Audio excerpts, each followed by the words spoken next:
Hey guys, let's talk about something that has fascinated radio listeners for decades: number stations.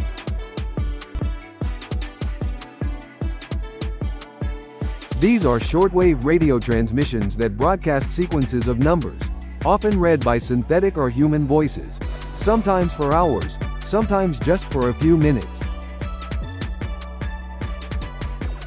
Now, instead of speculating about who operates them or why, this presentation takes a strictly analytical approach.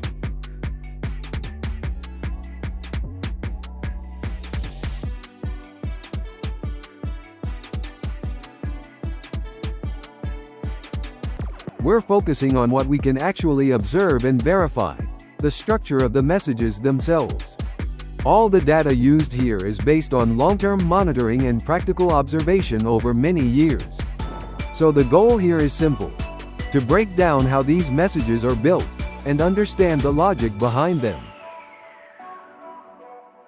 To understand these transmissions, we only need a few core elements: an identifier, one or more count values, and the digit groups themselves. Once you know these, you can read the structure of almost any numbers station message. We've just covered the basics. Next are the key building blocks, and then we'll put it all together. Let's start with the key terms. The first key element is the 3-digit ID. This is usually the first number you hear in a transmission. It acts as a kind of identifier, most likely linked to a recipient, a schedule, or a message type. Next is the group count. This tells you how many digit groups are going to follow. It's essentially a built-in consistency check. Some stations also use a message count. This indicates how many separate messages are included in a single transmission. So instead of sending just one message, a station can transmit multiple messages back to back.